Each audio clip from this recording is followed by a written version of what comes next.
احذر، هذه العادات تدمر عقلك ولا يمكنك إصلاحه. حان الوقت للتوقف.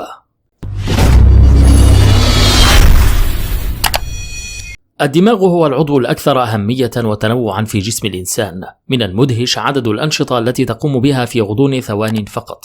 هذه الهيئة مسؤولة عن تنظيم ومراقبة جميع وظائف الجسم، وكذلك الأداء السليم للذاكرة.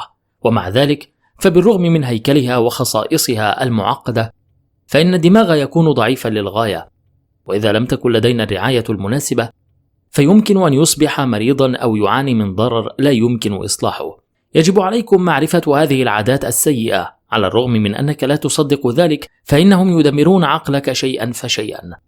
الآن حان الوقت للتوقف.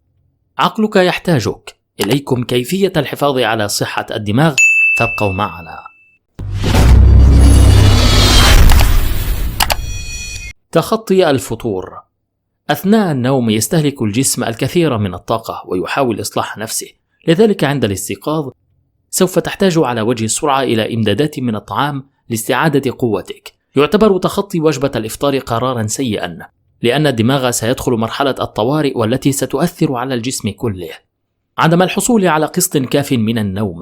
مهم جدا لأداء الجسم السليم النوم، فأثناء النوم يعالج الدماغ جميع المعلومات التي تم الحصول عليها خلال النهار أثناء التحضير لليوم التالي. يساهم النقص المزمن في النوم في تسريع موت خلايا الدماغ، وهي عملية لا يمكن علاجها لسوء الحظ.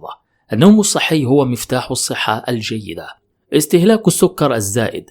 في الوقت الحاضر من الصعب جدا العثور على الطعام الذي لا يحتوي على السكريات، ومع ذلك هناك بعض المنتجات الغنية للغاية بالكربوهيدرات والتي يجب أن تستبعد على الفور من النظام الغذائي الخاص بك.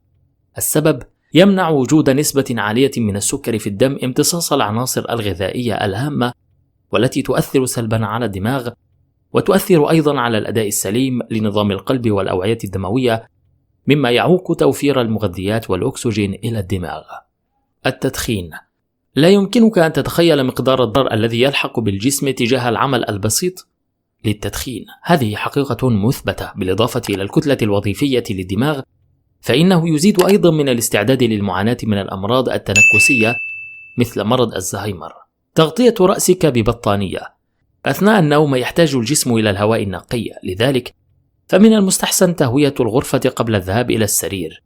إذا قمت بتغطية رأسك ببطانية عند النوم فلن تتلقى الكمية الضرورية من الأكسجين، مما يزيد بشكل كبير من مستوى ثاني أكسيد الكربون في الجسم.